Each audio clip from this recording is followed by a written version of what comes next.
কলিজার টুকরা সন্তান, কোরআনের মজমায় যাও, ওলামায়ে কেরামের মজমায় যাও, তোমার চোখের দুই ফোঁটা পানি ফেলে ফেলে আমার জন্য একটু দোয়া করিও। জীবনের সব কিছু তোমার জন্য আমি সেদিন বিসর্জন দিছিলাম, আমি না খেয়েও তোমাকে খাওয়াইছিলাম।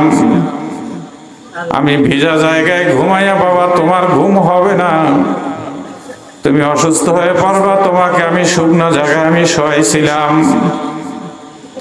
ঘরের মধ্যে যেই পরিমাণ খাবার ছিল, এই খাবার যদি আমি খাই তোমাকে পেট ভরে খাওয়ানো সম্ভব হবে না। আমি না খাইয়া তোমাকে খাওয়াইছি। স্বামী জিজ্ঞেস করছে খাইছো নি?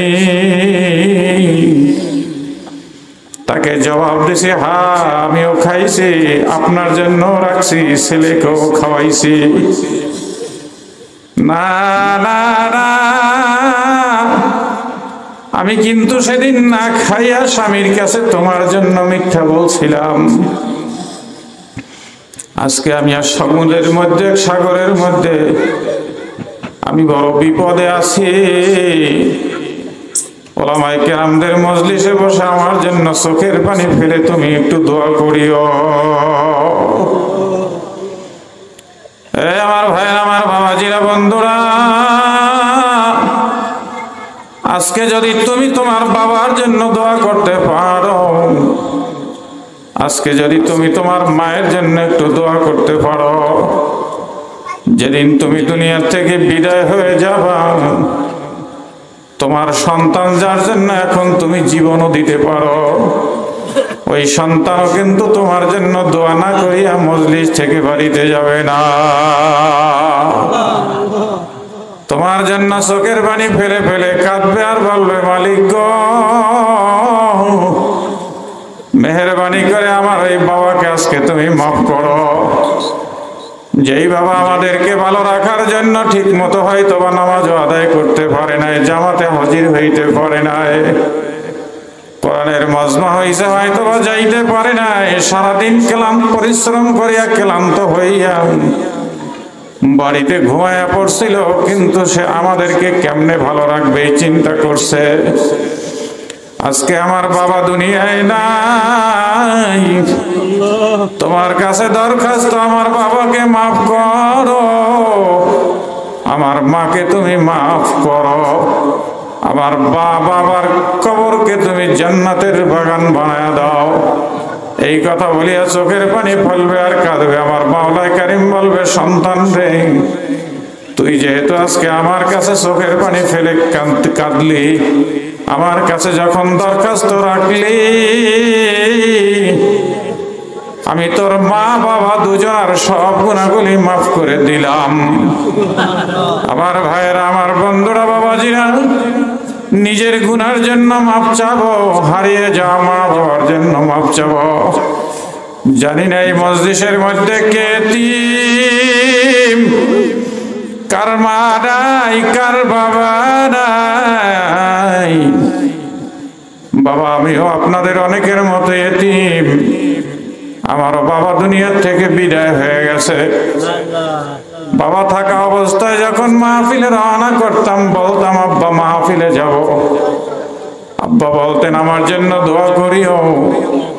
আজকে 3টা বছর হয়ে গেল, আমার আব্বা আমার কাছে এখন আর দোয়া চাই না রে বাবা। ও নন্দীপাড়ার ভাইরা, আপনাদের বাবা মায়ের জন্য দোয়া করব, আমি আমার বাবার জন্য আপনাদের কাছে দোয়ার দরখাস্ত রাখলাম। আপনারা আমার বাবার জন্য দোয়া করবেন, আল্লাহ যেন আজকে এই মজলিসকে উসিলা করিয়া, আল্লাহু আকবার, নবীজির ঘোষণা অনুযায়ী আমার বাবার জীবনের সব গুনাহ মাফ করে দিয়ে জান্নাতের উচ্চ মাকাম দান করেন। জাকিরিন, শাকিরিন, আল্লাহওয়ালা নামাজি বান্দার একত্রিত হয়ে তোমার কিছু কথা শুনবো এবং গুনাহ মাফের জন্য তোমার কাছে দরখাস্ত করব। মেহেরবানি করে তুমি আমাদের সেরকম একটা পরিবেশ করে দাও। আল্লাহ সুবহানাহু ওয়া তাআলা আজকে সে পরিবেশ করে দিলেন। অতএব আমার আবেদন থাকবে, যারা আসছি এবং আসবো, এই মাস তওবা কবুলের মাস, এই মাস গুনাহ মাফের মাস। সুতরাং আমরা সকলেই গুনাহগার, অপরাধী। আল্লাহর কাছে আমরা কায়মনে তওবা করব, অন্তরের অন্তরস্থল থেকে আমরা তওবা করব, তওবাতুন নসুহা করব। কেউ জানবে না, আমার রব জানবে। কেউ শুনবে না, আমার আল্লাহ শুনবে। যত অন্যায় অপরাধ করেছি আর কোনোদিন করব না, তুমি মাফ করে দাও। আর আল্লাহ চায় বান্দা আমার কাছে একটু তওবা করুক, আমার কাছে একটু ফিরে আসুক, আমার কাছে একটু মাফ চাক। গুনাহ বান্দা করবে তো অবশ্যই, এটা আল্লাহ নিজেও জানে। বান্দা ভুল করবে, এটা আল্লাহ জানে। গুনাহ করার পরে যখন বান্দা বলবে, রব্বে কারিম আমি তো ভুল করেই বসছি, আর কোনোদিন করব না, বাস আর কোনোদিন করব না, তুমি আমাকে মাফ করে দাও। আল্লাহ তাআলা বলেন, আমার বান্দা দিলে দিলে মনে মনে এই কথাটা বলতে দেরি, আমার মাফ করতে দেরি হয় না। সুবহানাল্লাহর আওয়াজ আর একটু জোরে হবে না ভাই?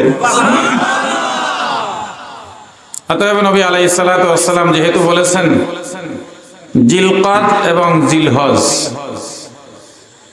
কোন দুইটা মাস ভাই?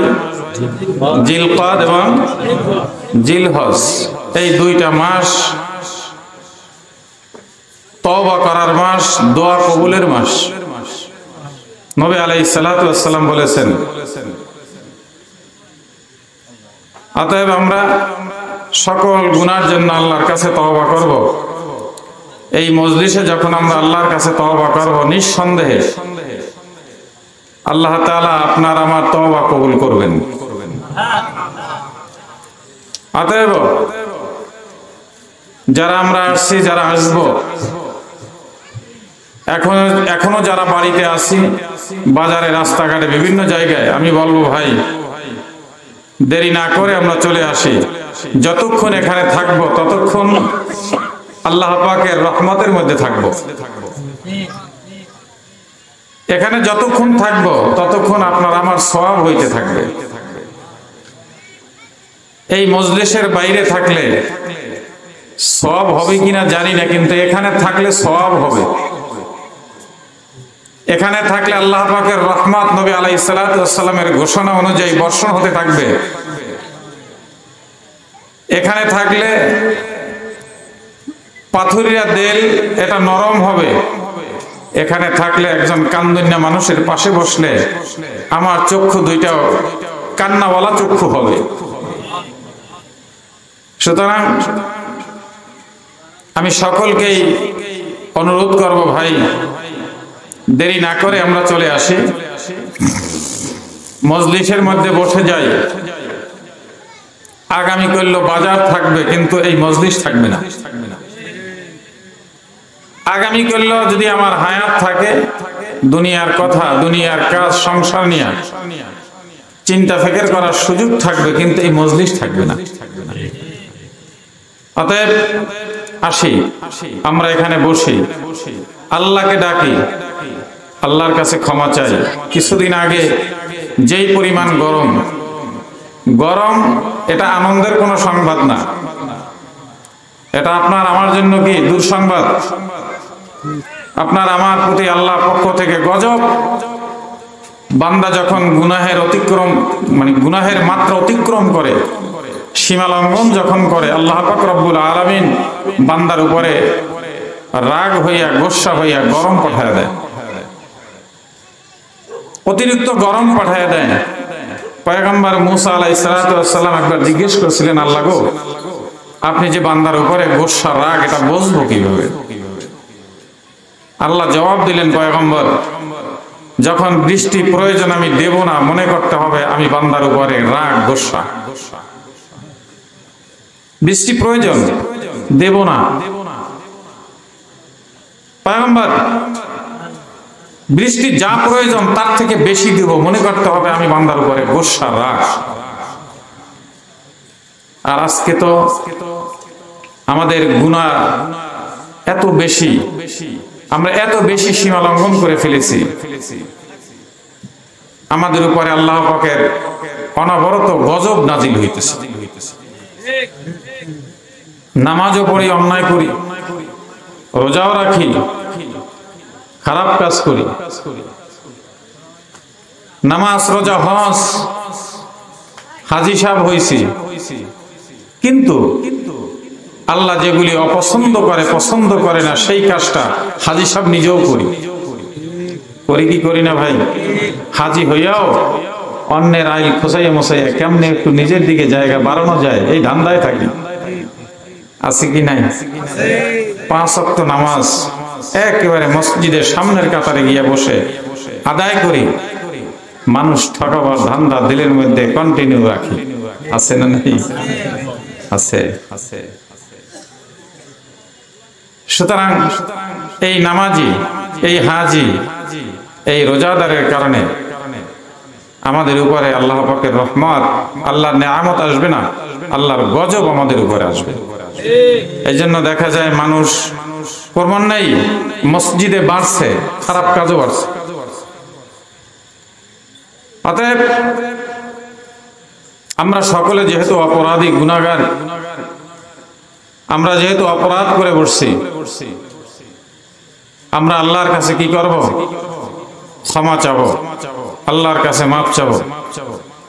বাজান, আজকে যদি ধরে নেন আমি দুনিয়ার থেকে বিদায় হয়ে যাই, অন্ধকার কবরে আমাকে একাকী যেতে হবে,